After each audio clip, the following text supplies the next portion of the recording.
What is up, everybody? It's your boy Hollywood AJ back with another episode of the Keep It 100 YouTube channel. And today I thought I would do my very first giveaway. That's right, it pertains to the fight this weekend, UFC 259. It is fight week, baby. Yay! Fight week. For those who don't know, UFC 259, Israel Adesanya versus Yawn.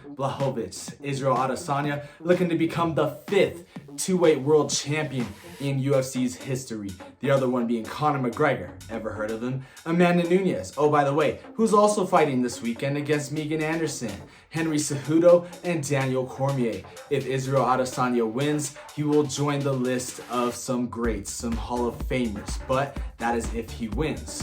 And the giveaway is going to be 2 hats, some very special hats, very authentic hats, but I'll get into more of that later. I'm going to give you my UFC 259 picks. Also on the card, Aljamain Sterling, Peter Yawn. Some bad blood in the bantamweight division there, ladies and gentlemen. You have the return of Dominic Cruz fighting the up-and-comer Casey Kenny, and also Joseph Benavidez versus Askar Askarov, and you also had Thiago Santos versus Anthony Rakic. So let's get right into it, ladies and gentlemen. Let's start with Dominic Cruz and Casey Kenny. Now, Dominic Cruz, for those who don't know, used to be the bantamweight GOAT. He was the champion in WEC, then he became the promotion's inaugural UFC bantamweight champion. He defended his belt about 3 times, Uriah Faber, Demetrius Johnson, then got the belt back, had a series of outstanding yet horrific injuries, came back, fought Takeya Mizugaki back in 2014. I mean, Dominic Cruz has just been through a lot. I mean, he's lost his last 2 to Cody Garbrandt and Henry Cejudo. He was the first ever show. Dominic Cruz fought Henry Cejudo on the first ever show, coming back from the pandemic, pre-pandemic. He was on that show, UFC 249. A lot of controversy regarding that stoppage. I didn't think it should have been stopped, but hey, that's what happens. That's part of the game. I really want him to win. He's fighting Casey Kenny, like I said. He's a big up-and-comer, won 3 in a row. Not many people know who he is, but this is a chance for Casey Kenny to really make a name for himself. Now, the UFC likes to do this. They like to put veterans up against rookies, basically. They like to put the old lions against the young, hungry lions. And let's see if the young lion can springboard itself to the top of the weight class. And a win over Dominic Cruz will not only boost you popularity-wise, but it'll boost you in the rankings a lot. Now, I don't think Casey Kenny is ranked. If he is, he should be about 15 or 16. But all I know is Dominic Cruz is pretty low in the rankings, and he needs a win. So my pick for that, I got Dominic Cruz winning unanimous decision. It's his first 3-round fight since 2014. It's his first fight on the prelims since 2014, and I think he gets the job done in dramatic fashion.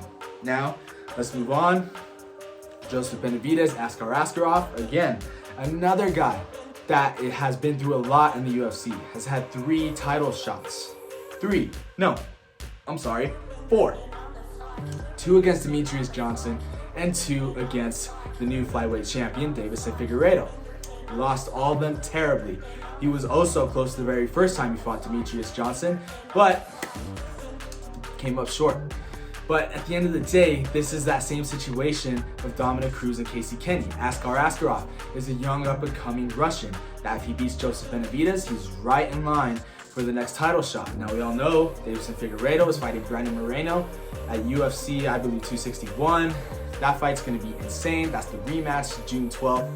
So whoever wins this fight can really put their name in the hat of, hey, I'm going for this shot and I want to get it. Joseph Benavidez, if he has one last run in his career, it's got to be with this fight. And he's got to do it impressively. Maybe he could get that one last title shot for old time's sake, and hopefully he can finally pull it off. But I don't know.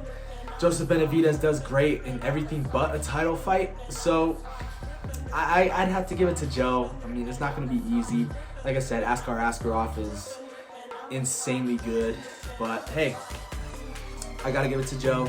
I give that one a decision as well. I'd say 30-27, Joseph Benavidez for that matter. Now, let's move into the main card. Thiago Santos, Anthony Rakic. Thiago Santos lost his last fight to Glover Teixeira.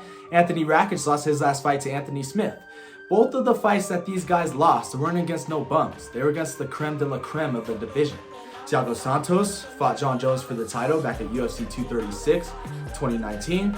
And, you know, a lot of people thought, okay, Santos beat Jon Jones, myself included. And we thought, okay, he did it on one leg. Let's not forget, he did that on one leg. Literally had his ACL, PCL, LCL, everything was torn in his knee, and he still pushed Jon Jones to the test. And then he had a terrible loss to Glover Teixeira, but Glover Teixeira hit that second win in his career, so there's nothing to hang your head out about that. Anthony Rakic, not really many people know about him. He's climbing his way up in the ranks. You know, a win over Thiago Santos will do him great. And at the end of the day, it's just like the UFC has this style of, all right, let's have the newcomers against the veterans. I know that's the game, but it seems like there's a lot of that on this card, and it's going to be a good fight. I don't see a finish happening. If I do, I see it on Thiago Santos' side. So I got to pick Santos. I pick him via second round TKO. I think his experience is too much for him. He's hungry. He's lost 2 in a row. And Anthony Rakic just doesn't have that same experience Thiago Santos has. I mean, sure, he's been in the UFC for quite some time, but Thiago Santos has fought some lions. He even beat the UFC light heavyweight champion Benavidez way back in the day. It seems like it was only in 2018, but he beat Yawn. That's insane to think. So Thiago Santos is no punk. I think he has a great bounce back victory in this fight for sure. Second fight on that main card is Islam Makhachev versus Drew Dober. Now, Drew Dober is a Colorado boy. He's been in the UFC for quite some time, about 6 years. But Islam Makhachev is a guy that everyone's been talking about lately. He's been the talk of town. He's basically the second coming of Khabib Nurmagomedov. I'm not saying that because he's a training partner of Khabib and he kind of looks like Khabib, but he fights like Khabib. And there have been rumblings in the gym saying that Islam gets better than Khabib. He gets the best of Khabib in every single sparring matchup that they have. And to hear that is unheard of. Drew Dober, I feel bad for him though. I mean, he's a Colorado boy. You gotta represent. I live in Pueblo, Colorado. You have to represent, but he's fighting a dog in Islam Makhachev. Daniel Cormier even says, hey, Islam is no joke. He gets the best of Khabib in every single sparring session. So it's only a matter of time that we see Islam challenging for the undisputed UFC lightweight championship. Of course, that's way down the road, but there's a lot of hype behind this kid. Now, if Drew Dober can stop that hype train, he will catapult his way into the rankings. Islam is ranked about 15, 14 in the rankings. I don't think Drew is even ranked. But if he wins, this will be a huge feather in his cap, but I just don't see it happening. Gotta go for my Colorado boy, but like this YouTube channel, I keep it 100, and at the end of the day, I see Islam winning. I say via decision. I say a 3-round slugfest basically, but I see Islam getting the better of Drew, taking him down, controlling the pace, have a few submission attempts, and it's just gonna do him justice, and he's gonna win in dominant fashion, 30-27 submission. Excuse me, decision. Then we move in to the very first title fight of the night. And if you're a betting guy or woman, this is the fight to bet on. This is the fight where you put all of your chips in the middle. This is maybe the main event, but this is the fight you put all your chips in the middle, and this is where you bet the house. Peter Yawn versus Aljamain Sterling. This fight was supposed to happen previously last year. Both of these guys really catapulted in the division. They became stars. Aljamain Sterling had a huge win against Corey Sandhagen in his last fight. That was the second fight during the pandemic. He had a huge win that said, hey, there's no argument. Aljamain deserves a title shot, and he got it. They're supposed to fight December 12th at UFC 256. Didn't happen, so they're fighting here March 6th, Saturday night. There's a lot of bad blood. Both of these guys don't like each other. They've been talking smack on Twitter for a very long time. And I'm excited to see these guys fight. I got a picture with Aljamain Sterling, and I actually stood next to Peter Yawn on an elevator in Vegas. I think it was at the Hard Rock. Yeah, at Hard Rock. He was right there, small little guy. But I just looked over, saw him. He was on his phone. I'm like, that's a UFC fighter. I don't think he'll be anything, but he turned out to be the bantamweight champion. He beat Jose Aldo in very dominant fashion, but this fight is very interesting. It's very interesting for two things. I don't really know what's going to happen, but I do know who's going to win. It's going to be a good fight because Peter Yawn, the tough Russian cat, he does things the right way. His wrestling is on point. His striking is on point. His jiu-jitsu is on point. But you're dealing with the funk master, no pun intended. Aljamain Sterling is a true funky mixed martial artist, a Dominic Cruz, you may say. But he's a little bit more funky than Dominic Cruz. He uses angles. He always ends his combinations with a high kick. Never really finishes with anything else. He uses kicks to set up his takedowns, his punches to set up his kicks. He's always throwing something. And I think that's going to be the difference in this fight, is that Peter Yawn might sit and wait. I don't really see Peter Yawn going after him. But I do see Aljamain controlling the distance, using his range to land something big. Now, Aljamain isn't really known for knocking anybody out. He doesn't have many knockouts on his resume. But he does have a better jiu-jitsu game than Peter Yawn does. His jiu-jitsu is top level. He trains with Matt Serra, Chris Weidman, all those guys out there in Strong Island. He's just a dog. Aljamain wants this. Peter Yawn, I think he's gonna fight really emotional. Peter Yawn, he hasn't really been in this situation where he's gonna be fighting someone he doesn't like. Where Aljamain, it seems like he's living in Peter Yawn's head rent-free. And I think that's gonna work in Aljamain's favor. I have him winning. I say Aljamain's gonna get a knockout. I'd say fourth round TKO. I think Peter Yawn might try and grapple him, which is not gonna end well. But I feel like Aljamain will win all of those exchanges. Might even take Peter Yawn down himself. That's just what I see happening. And I just see it pretty much an upset. That's the fight you should bet on, ladies and gentlemen. I think Peter Yawn's the favorite in this fight, minus 200. But that is the fight to bet on. Aljamain winning fourth round. I say TKO, but he's really good on the ground. If he gets this fight to the ground, it could very well be over in the very first round. Peter Yawn, though, I'd give the power advantage to him. And that's why I love this fight, and it's one of the fights I'm looking forward to most on the entire card. Now, final two fights of the evening. I'm excited. The women's GOAT, Amanda Nunez, facing Megan Anderson. The fourth double champion in UFC history, Amanda Nunez. Let's not forget, Amanda Nunez dusted literally every single women's champion ever. Miesha Tate, Ronda Rousey, Jermaine Duranami, Chris Cyborg. The creme de la creme of women's MMA, and she made it look easy. I mean, I think her most impressive win was against Cyborg, because that is a fight I did not picture her to win at all. Boy, did she blow my hair back 1000%. She went and dominated that fight, finished that fight in about a minute and a half. It was just an outstanding performance, and she has been on a tear. There's no denying, she is the women's GOAT. She finished Miesha Tate, she finished Ronda Rousey. She finished Ronda Rousey. Ronda Rousey's head was literally moving around like a pinball machine. Broke Miesha Tate's nose. Head kicked Holly Holm. She Holly Holm. Then she just did so many great things. Had a very dominant decision in her last fight against Felicia Spencer. I knew she was gonna win that, but I had to give Felicia a chance. She's fighting Megan Anderson, a very tall Australian lady. She's very good. Like Aljamain, she uses her range extremely well, has a lot of submissions. In my eyes, I think this is the best boxer that Amanda is facing. Many people said it was Holly Holm, many people said it was Jermaine. Jermaine did give her some problems, and that's where I saw a little bit decline in Amanda's game. But then when she fought Felicia Spencer, I'm like, oh no, she's totally fine. This is a tough fight, especially for Amanda, because at this point in her career, what are you really doing it for? I mean, are you doing it for the fame? Are you doing it for your kid? Are you doing it for the glitz, the glamour? What are you doing for? If anything, I felt she should have retired after she beat Holly Holm, because she beat everybody. She's the women's GOAT, no doubt about that. If you think Ronda Rousey is the women's GOAT, then you're truly a casual fan and a fan of the WWE. But what are you doing it for? Do you have the motivation to fight Megan Anderson that not many people really know about? Do you have the motivation to wake up and train? There's a lot of factors that go Megan's way. There's a lot of factors that don't really go Amanda's way. And that being, age is getting on Amanda's side as well. I know she's not that old, but she just had a kid. Is that kid keeping her up all night? Because trust me, my daughter keeps me up all night. So I can't imagine if you're the greatest women's featherweight champion of all time, and bantamweight champion, with that being said. It's a tough fight. Megan Anderson definitely has power.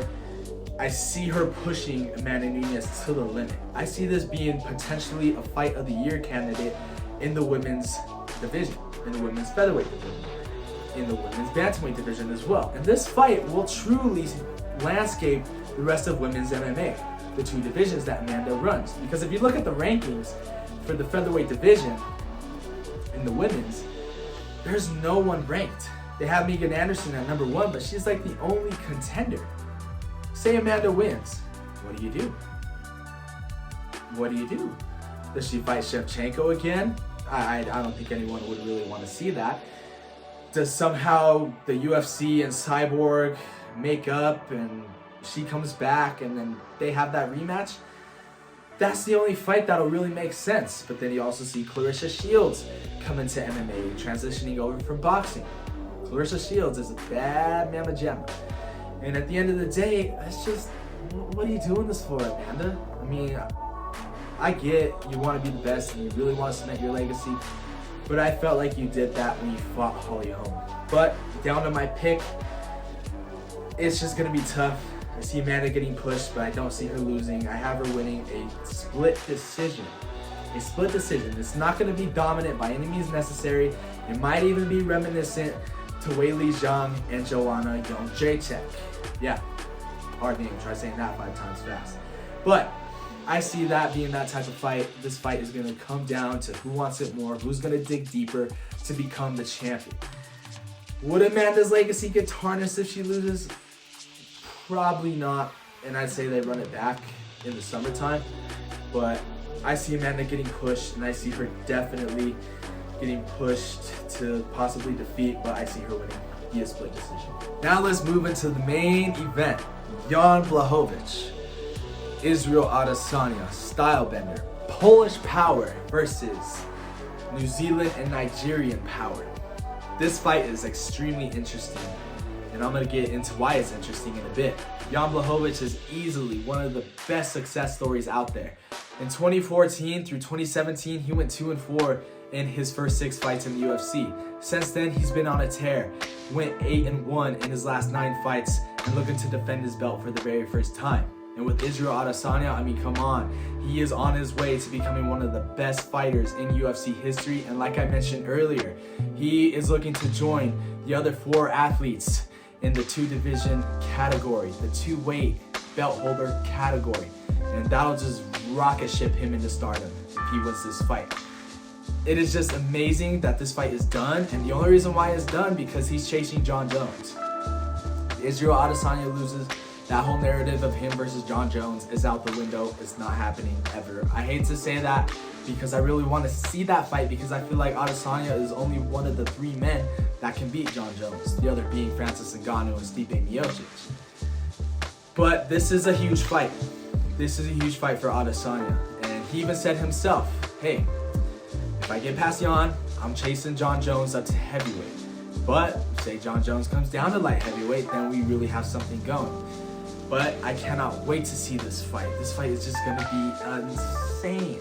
You have Yawn Blachowicz, who literally made Dominic Reyes' side as black as my shirt with his body kicks. He has power, don't get me wrong. And the only other factor I really see that I'm a little bit concerned about is Israel Adesanya's weight. He said on Ariel Helwani's show that he's going to walk into the octagon maybe 200, maybe 197. And he's fighting a guy that weighs about 220 pounds on fight night and has to cut down to 205. He proved in the Paulo Costa fight, Israel Adesanya did, that muscles don't win fights.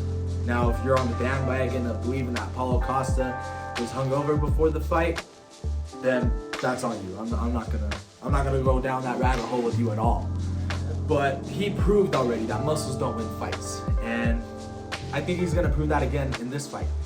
I see Yawn being too flat-footed, too stationary. Now he does have power. Let's not forget. Remember the last time the middleweight champion, former middleweight champion that is, went up in weight and fought Yawn. It didn't end very well for them. We're still looking for Luke Rockhold's head. I mean, a left hook from Poland came and landed on Rockhold's chin, and we still haven't found his head since. I mean, it is just insane how powerful Yawn is. And he's had a very up and down career, but like many other athletes, he's hit that second win. But back to the fight, I see Yawn being extremely stationary in this fight. I see him not being able to touch Israel Adesanya. Kelvin Gastelum was Israel Adesanya's hardest fight because Gastelum's a wrestler. Yawn is not a wrestler. Yawn really is heavy on his front leg. And we saw what Adesanya did to Costa's front leg. I see that happening again in this fight. Israel Adesanya is going to really pressure Yawn. He's going to kick, he's going to move, he's going to stick and move like Rocky 2. Just stick and move. I don't see Yawn catching him. I don't see Yawn touching him. Do I see Yawn trying to win the clinch exchanges and get the fight into the clinch? Absolutely. I feel like that's what he's going to have to do after the first round. Then that's when we're going to have a fight on our hands. How is Israel Adesanya going to deal with the size? Because let's say he wins. That Jon Jones fight is going to be all about size. So if he deals with Yawn in a great fashion, and if he deals with the weight perfectly, and if he knows how to get out of dangerous situations, I see Israel pretty much dominating this entire fight. But this is a huge fight where we're going to get a lot of answers. They faced off today at the press conference. Israel's a little bit taller than him, but Yawn is definitely they're both mentally tough. They both got minds solid like a rock. But at the end of the day, like I said, Yawn is too stationary, and he's not going to get the job done, I feel. Israel Adesanya, I say third round TKO. It's definitely not going to be a first round. I feel like they're going to maybe feel each other out a little bit, but definitely Israel Adesanya gets the job done. He will be the promotion's 5th two-weight world champion, and it'll set up the biggest fight in UFC history, regardless of weight, regardless of status. I say Israel Adesanya wins, Jon Jones comes back down, and we have Adesanya, Jon Jones, 2021. Put it down, mark my words, write it in stone, boom, let's go. And man, I'm just really excited. Ain't no week like fight week, ladies and gentlemen. So let me run through my picks one more time.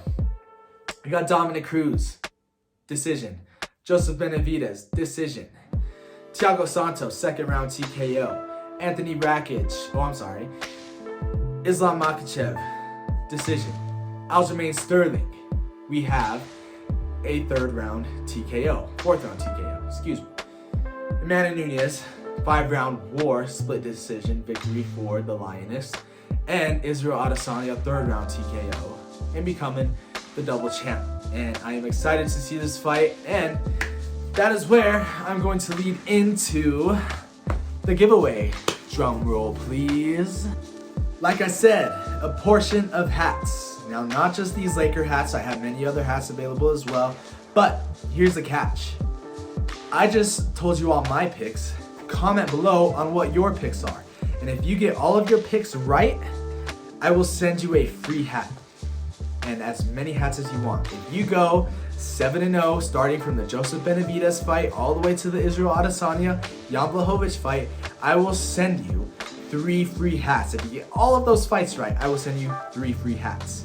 If you get at least 500 or above, say you go 4-3 out of those 7 fights. Say you go 4-3. I will give you a hat. You have to pay me though $5. $5, not too bad. But if you go 3-4, the deal is off. I'm sorry, but if you go 4-3, 5-2, 6-1, I will send you a free hat. Just comment below on who your picks are, and don't get me wrong, I will track who your picks are, and there's no switching.